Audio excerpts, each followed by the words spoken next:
Hey, what's going on, everybody? Welcome back. We have a 10-game NBA slate tonight. Very eventful day yesterday in the NFL world with Antonio Brown. Fitting that he was the thumbnail of yesterday's video, but hope that he gets the help that he needs because definitely something is going on with him.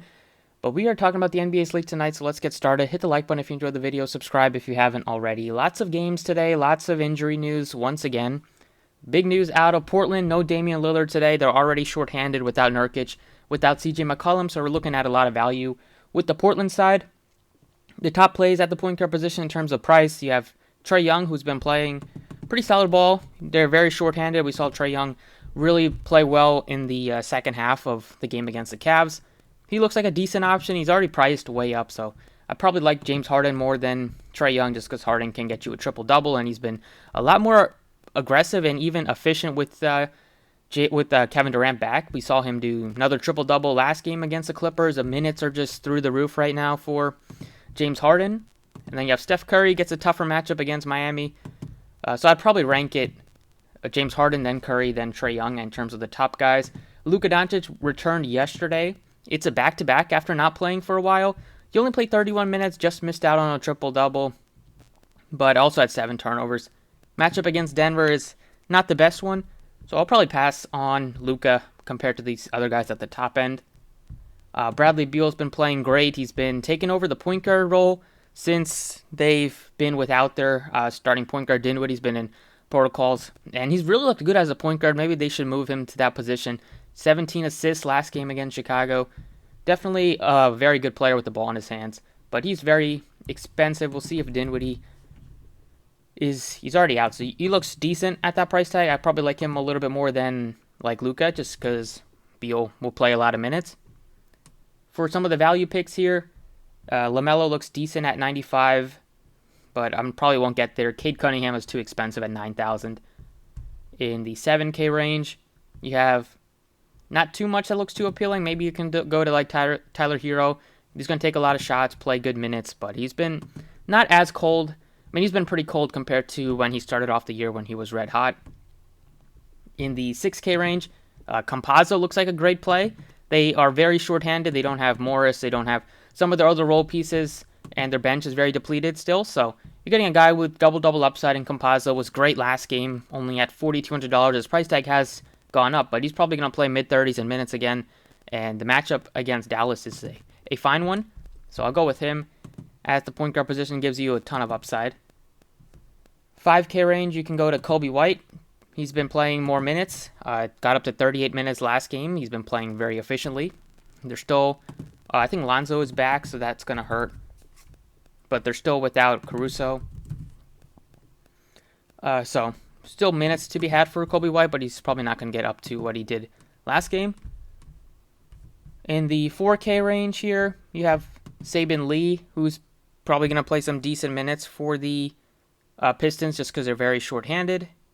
He does give you some upside with the assist and can get to the basket a little bit, but the matchup against Milwaukee is always a scary one. Kyle Guy has come on strong for the Heat. Started off with the 6 of 8 performance, and his return to the NBA probably won't get to him either, but just another piece in the 4K range that looks somewhat appealing. And the 3K range, you basically have like Tim Frazier. You could look to him if Cole Anthony is not able to play once again today. But that is about it for the point guard position. Feel very good about going with Campazzo here.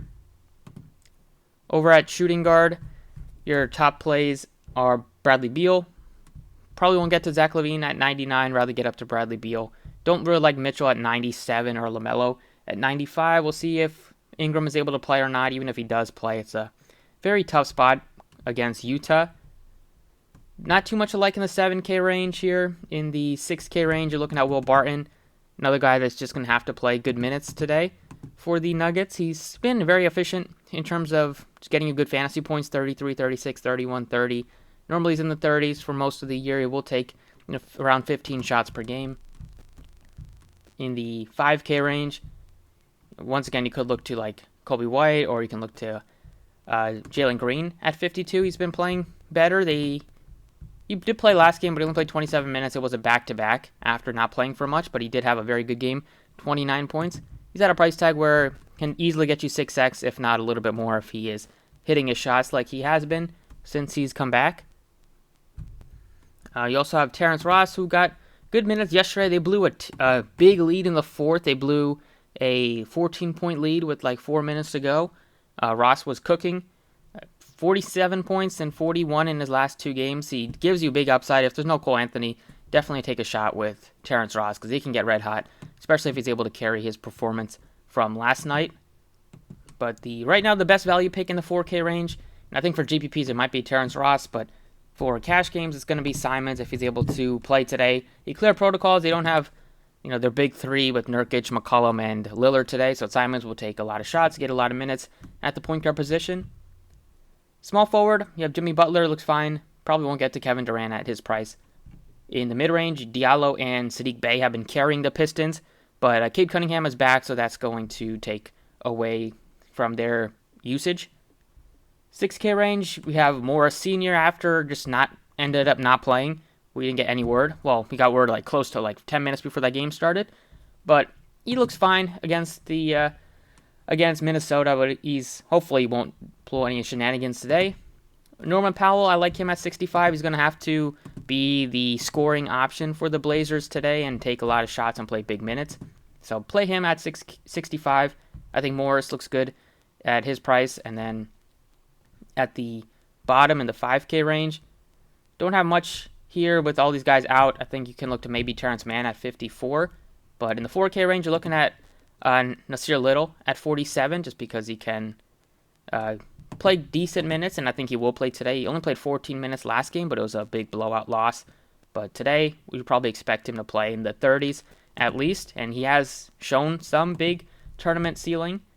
Terrence Ross, I like him at 44 just because they're still missing some pieces, and he has shown the ability to get red hot. So I'm going to plug him in for now with a guy that gives you big upside. And you probably won't get too much ownership, but if Cole Anthony's out again, I feel pretty good about Terrence Ross at least getting you over 25 minutes, probably over 30 minutes, and he can produce at a very good clip. Power forward, you have a couple guys that are expensive. Now Kyle Kuzma's been playing better, but he's up to 8,000, so he's going to be tough to get to. In the 5K range, you're looking at Larry Nance at 59, a guy that's going to play a lot of the center minutes today for them as usual. In the 4K range, you have Robert Covington at 46. He no longer on the injury report, so he should be back, and he should be looking at heavy minutes today. Should be jumping right back into the starting lineup. In the value range here, in the 3K range, you have Serge Ibaka at 37, who's been a decent value the last couple of games. The minutes still haven't been there, even though they're missing a couple of their other centers. They can still go back to Ibaka. If he's playing well, he's going to get the minutes, but there's still some risk there with him not getting minutes. If Nick Batum plays and he starts, he looks like a fine value pick at 44. At center, top plays are, you have Jokic at 12-4 going up against Dallas. It's been very easy to try to get up to Jokic. He only had to play 25 minutes against Houston because it was a very big blowout victory and Campazzo was absolutely dealing. So I like Jokic at 12-4. More than Giannis. That game will probably be closer than the Pistons game. Embiid is $1,000 cheaper. He's been doing great. Another 30-plus points out of him in 3 straight games. He looks good against Houston. They only have Christian Wood there to potentially slow him down and probably won't be able to do a good job against him. Capella has been feasting on the boards without John Collins, and that should probably continue today against Portland with them being undersized. And then you have Yurt 7 at $6,500. He continues to be a double-double machine, continues to play heavy minutes for them. So plug him in at 65. And then another good center play is, for some reason, Christian Wood is down to just $6,200. He hasn't been doing great.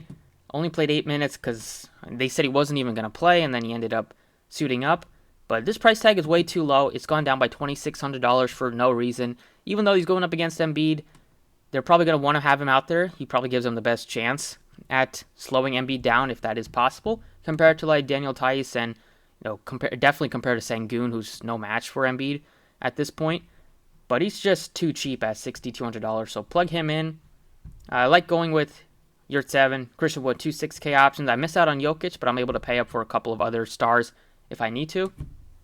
But that's about it for the DraftKings side. Let's go over to FanDuel. All right, over on FanDuel, point guard position, you have a pretty big difference compared to DraftKings between Harden and the other three guys here. So probably you think you can go to like Curry, similar to Harden, but Harden gives you probably the highest ceiling. In the value range here, in the 8 and 9K range, don't have too much in the 9K range that piques my interest. 8K range, you have Zach LaVine at a good price tag at 83, so he looks probably definitely better than Lonzo, and similar to like Donovan Mitchell, but now that Conley's back, it probably won't get to him.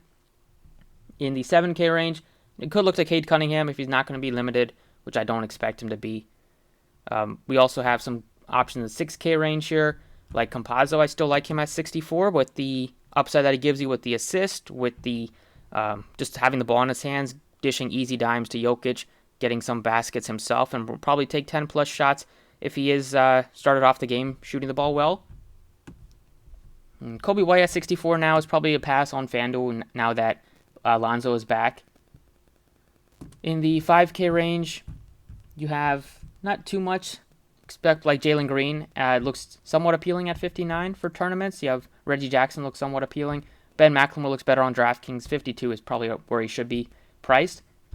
But Simons is going to be one of the best value picks. Once again, on both sites, he's only $3,700. We'll plug him in at the shooting guard position for now. Other plays at shooting guard would be Harden, Luka, probably like those guys better than Butler by a little bit. But Beal looks great at 91 now that he's been getting the point guard duties without Dinwiddie, and he's been really capitalizing with the extra usage. You have Diallo continues to put up big fantasy points. He looks good. You can plug him in at small forward. You have Tyler Hero still at a decent price tag at $6,500. I still like Will Barton at 61. And then for the value picks, you have Simons, and then I think Terrence Ross is still a pretty good value at 55. Looks better on DraftKings, but still appealing if there is no Cole Anthony.